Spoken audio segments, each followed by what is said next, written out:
That's a really nice compliment, and I appreciate that, and I know Julie appreciates that. It's the brilliance of Julie Pleck. She knew that on Vampire Diaries we had introduced this amazing family of original vampires. Before there were vampires, there were the original vampires, and she said if we're going to tell a story about them, they had a history that stretches back even before Stefan and Damon. They had a history that goes back to when they became vampires and everything that happened in between the year 1000 and the present. So we wanted to really draw on that stuff, and that's where the idea for Marcel came up. And once we hit upon that, we started to play with the notion of how would Marcel have risen to power in New Orleans, and that gave us the idea of this mystery girl, Davina, and then the witches, and why would the witches bring in someone that could take down Marcel?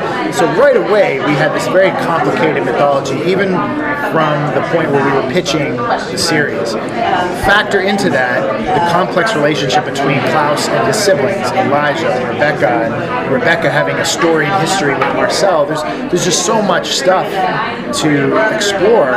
We didn't really feel like we needed to go back to Vampire Diaries mythology. Now, there's great stuff to explore there too. Klaus has a friendship with Stefan. Klaus had a whole big long, relationship with Caroline. There's all kinds of interesting stuff, but for right now, the most important thing in Klaus's life is his child, and directly related to that is the threat of his mother and the threat of his father, which he doesn't even know about yet. So.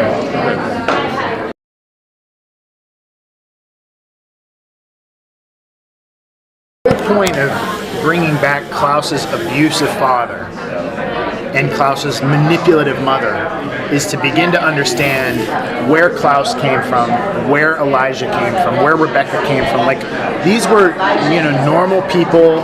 They had fled the plagues in Europe, and they'd come to the New World.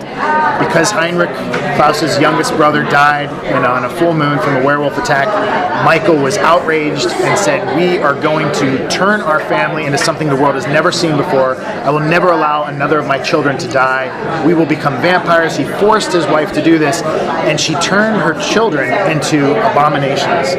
And once Klaus killed for the first time, just how much of an abomination he was came to light when his hybrid bloodline was revealed. And that destroyed the family because Michael realized he had been cuckolded, Esther had betrayed him, and he went and he slaughtered the true father of Klaus. All of that stuff has had a huge impact on his family, and for 1,000 years Klaus has been paranoid, he has felt unloved, he has felt that he is different, that he's the bastard. He's never really believed that Elijah and Rebekah truly love him, even though they have showed him nothing but commitment.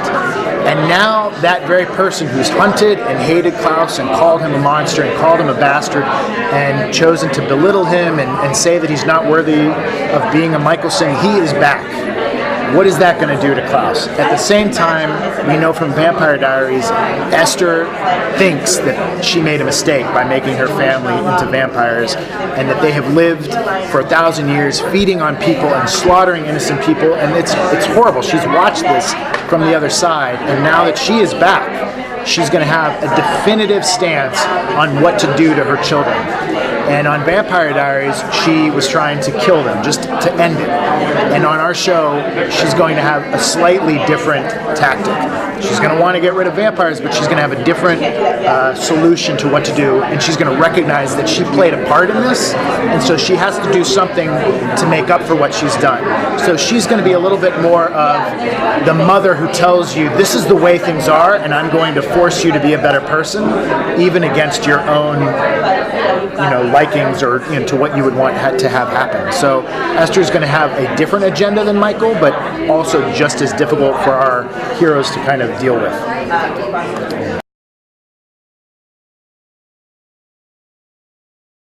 Yeah, we will not start the season with Rebekah back in New Orleans, but there will be a point in the season where our heroes know that they have to get Rebekah's help, and they have to go to Rebekah and figure out a way to work with her to do what's right for the baby. Without giving too much away, we will see Rebekah again, we will see Claire Holt again, and they will have to work with her in order to figure out how to protect Hope.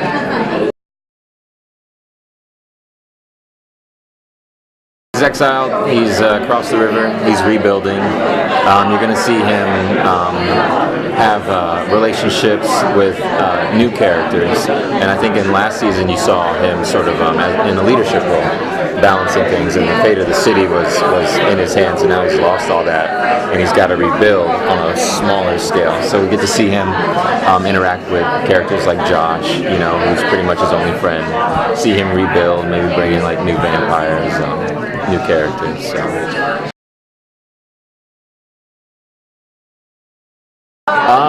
It is two different things. It's like I went to Europe and people ask me like, "What's your favorite city?" I mean, between Barcelona, Paris, and Rome, it's like it's really tough to choose. So what like with Grey's Anatomy, I mean, it was a great cast, great network, great writers, shot in LA, right down the street, and then with the originals, also like a great cast, and we're all growing together. So supernatural or dramatic aside, it's just a great experience.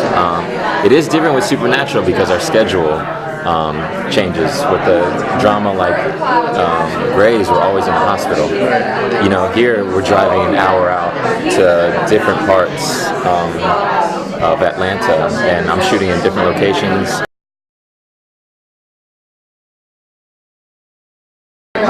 I think true friends are someone that you can call and just say, "Hey, what's going on? How you doing, buddy? How was the week? Cool. See if we can hang out." So they're not on that level yet, but they do still have each other's phone numbers. They still call each other from time to time. It's usually just about business, about taking over the city. But at least now we answer each other's calls.